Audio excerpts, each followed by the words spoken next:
ഇന്ത്യയുടെ കൾച്ചറൽ ക്യാപിറ്റലായ കൊൽക്കത്തയിൽ ഒരു 31-കാരിയായ മെഡിക്കൽ PG ട്രെയിനിക്ക് സംഭവിച്ചത് തികച്ചും അസഹനീയമാണ്.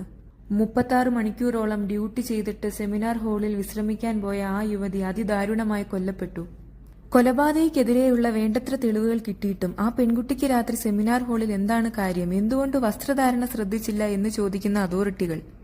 പെൺകുട്ടിയുടെ ഓട്ടോപ്സി റിപ്പോർട്ട് അതിഭയാനകമായിരുന്നു. മനുഷ്യരാശിയിൽ പിറന്ന ആർക്കും അത് കേട്ടു നിൽക്കാനാവില്ല. അളവിൽ കൂടുതൽ ബീജം ശരീരത്തിൽ നിന്ന് കിട്ടിയതിനാൽ കൂട്ടബലാത്സംഗം എന്ന് തീർച്ച. ഇതിപ്പോൾ എത്രാമത്തെ സംഭവമാണ് ലോകത്തിലെ ഏറ്റവും വലിയ ഡെമോക്രസിയിൽ സംഭവിക്കുന്നത്? ഈ സംഭവം നടന്ന ആർജിക്കർ മെഡിക്കൽ കോളേജിൽ ഒരു സിവിക് പോലീസ് വോളണ്ടിയർ ആയിരുന്നു സഞ്ജയ് റാവു. അയാൾ ശരിക്കും പോലീസ് അല്ലെങ്കിലും അയാൾക്ക് അവിടെ വലിയ ഹോൾഡ് ഉണ്ടായിരുന്നു. ഇയാൾ എന്ത് ചെയ്താലും ക്വസ്റ്റ്യൻ ചെയ്യാത്ത അതോറിറ്റികൾ. അവിടുത്തെ ജനം കൂടുതലും നിരക്ഷരരായതുകൊണ്ടാണ് ഇങ്ങനത്തെ ഫ്രോഡുകൾ ഉടലെടുക്കുന്നത്. സംഭവ ദിവസം രാത്രി അയാൾ മദ്യപിച്ച നിലയിൽ കാണപ്പെട്ടിരുന്നു.